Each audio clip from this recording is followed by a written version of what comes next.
Nih, angelnya pas banget. Captionnya harus yang mewah biar kelihatan bikin berkelas. Nah, setuju. Aku udah booking watch VIP buat malam ini. Biar kita sekalian nikmatin hidup bareng-bareng. Wih, kayaknya Reza emang paling tahu gaya hidup kelas atas ya. Ngomong-ngomong, kemarin aku tahu sepatu keluaran terbaru loh. Kayaknya aku harus beli deh. Harus sih, Mil. Jangan sampai ketinggalan tren.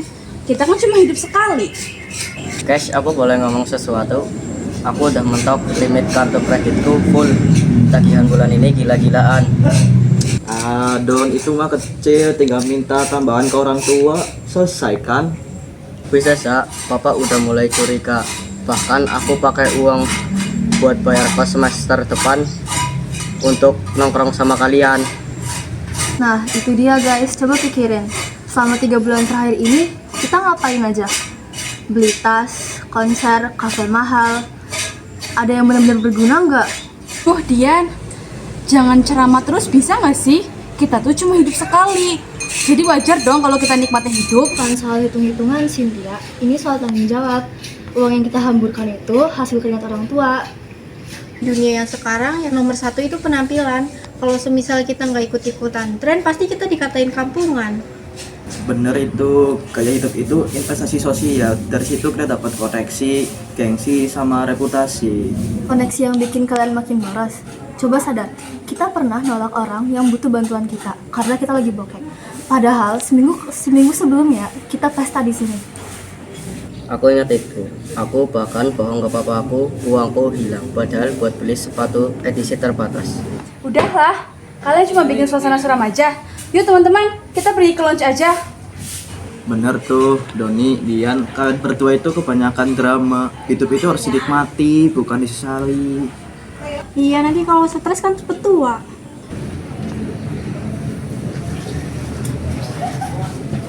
Aku benar-benar menyesal di semua yang aku kejar kosong. Aku kehilangan uang, tapi rasanya lebih dari itu. Yang kamu kehilangan itu bukan uang, Don, tapi arah. Gaya hidup kayak jadi cuma bikin kita hampa. Jadi harus gimana sekarang? Mulai pelan-pelan beresin utangmu. Belajar bilang tidak saat diajak boros lagi. Dan yang paling penting, merasa cukup. Makasih Di. Mungkin ini saatnya berhenti pura-pura jadi orang kaya dan mulai jadi orang yang bijak.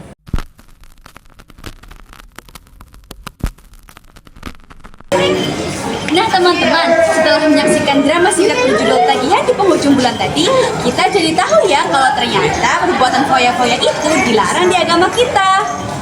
Kalian tahu nggak sih apa itu foya-foya? Jadi menurut Islam, foya-foya adalah perilaku menghamburkan uang secara berlebihan, israf dan taksir tanpa mempertimbangkan kebutuhan pribadi.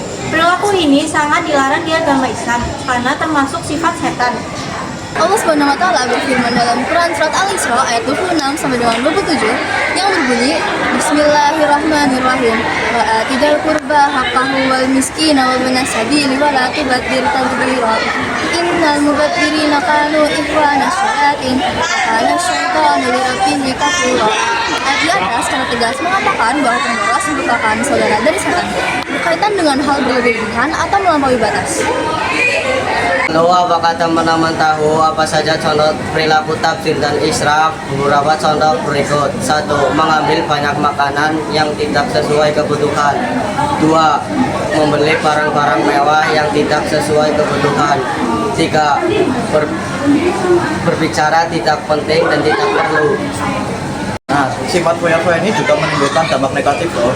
Contohnya yaitu yang pertama, terlalu sibuk dengan duniawi, dan yang kedua menimbulkan sifat iri dengki dan pamer, dan yang ketiga memicu sifat prestasi apabila hartanya habis, dan yang keempat itu adalah menimbulkan sifat kikir. Nah, untuk menghindarinya kita bisa membiasakan diri dengan Yang pertama, membelanjakan harta sesuai dengan skala prioritas kebutuhan. Bersedekah dan membantu orang lain. 3. Bergaya hidup sederhana. 4. Dan selalu bersyukur.